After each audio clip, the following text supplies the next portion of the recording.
This is a fascinating topic to me because I understand what's behind this, and some of it is political, in my opinion. I think it is an affront, but if it satisfies people, I would think it'd be okay. I just don't think that it will. Let me explain. An Arizona law requiring an independent agency to investigate a Phoenix officer-involved shootings, OISs.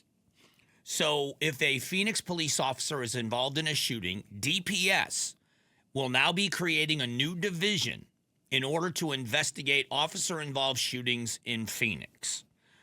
So we all know what this is about. The insinuation is here that PSB, or Professional Standards Bureau at the Phoenix Police Department, covers up shootings for their own cops. So to get rid of the appearance of impropriety, they now want another agency to do it. Okay, fair enough.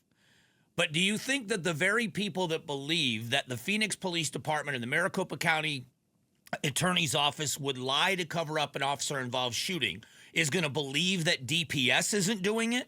Or do you think there are still going to be those very same people that call it something it isn't? That's my problem on its face. But let's go further. I've been talking with, over a bunch of time, I reached out to the head of the Arizona Troopers Association. His name is Jeff Hawkins. I've had a couple of conversations with him. He's been on the show here. I did 2 television interviews with him for our TV show that airs on Sundays. It's called Broomhead. It's on CW7 AZ. I'd love for you to check it out Sundays at 5. We just aired an interview specifically about staffing. It just happened to air on Sunday. Arizona DPS is so dramatically understaffed that there are only 2 of Arizona's 15 counties that have 24-hour trooper coverage. I want you to think about that. We live in a state where 13 of our 15 counties don't have troopers on our freeways or highways or roadways after midnight. Only Pima and only Maricopa have 24-hour coverage from DPS. Flagstaff's a pretty big area. Sedona is pretty populated. You go in that whole area, it's growing by leaps and bounds. When you are in, when you go to Prescott or Prescott Valley, or you go to Cornville, you go to any of those places up there, pretty populated, growing. They don't have 24-hour trooper coverage because they don't have the labor force. They have some spots that are open. They don't pay enough.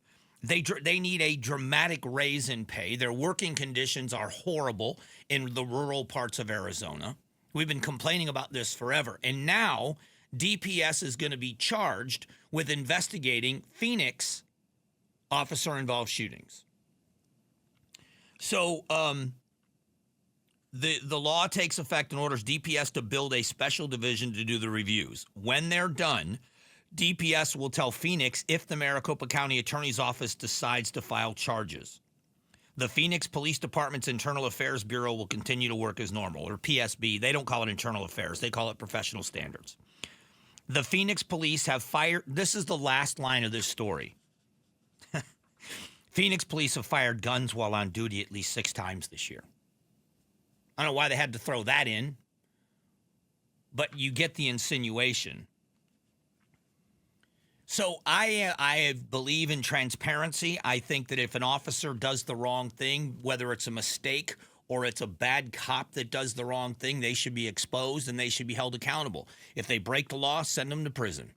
If they make a mistake and they need to be retrained or fired, do what needs to be done. The insinuation that there's a cover-up is ridiculous. Who judges lawyers? The bar. The Bar Association judges lawyers. Why don't we have an outside agency that does that? Well, part of it is because lawyers are uniquely qualified to know what's necessary. I mean, I could get into a lot of this, but in the end, let's go back to DPS. I challenge any of you to go and visit the substation in the East Valley. Do you know that, I think a couple of decades ago, when they built the 202 out in the East Valley, part of that plan was to build a substation for the Department of Public Safety so that DPS officers in this massive new growth in the East Valley have a substation to do paperwork and process prisoners.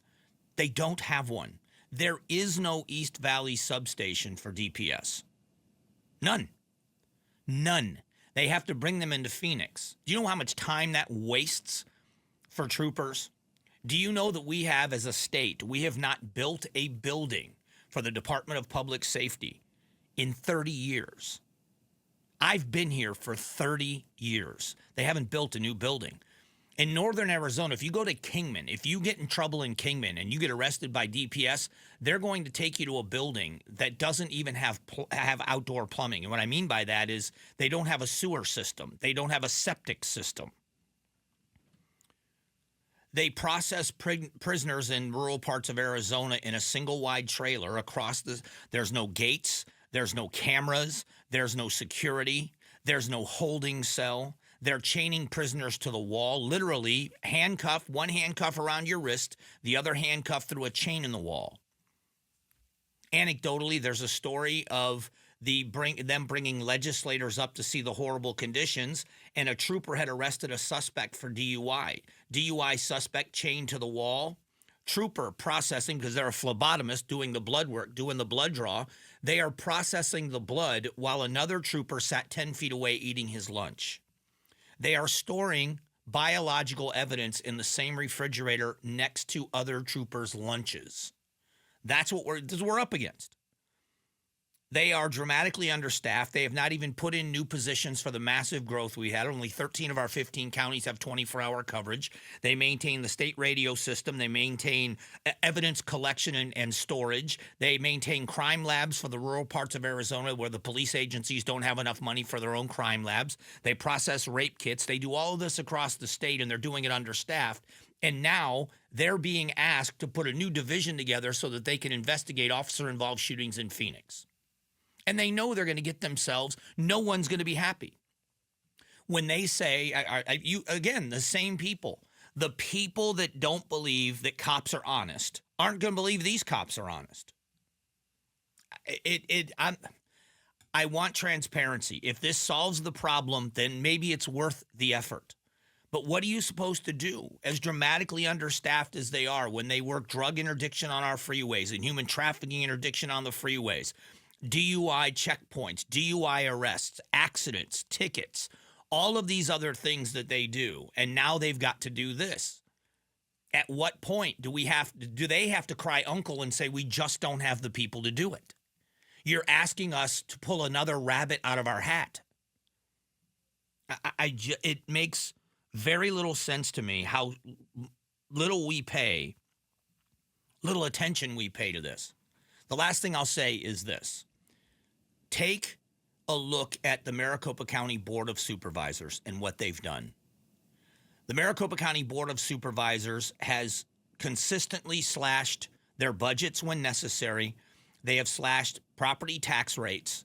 They have no debt. This massive and growing county has no debt. And you know what their big investment in this next budget is going to be?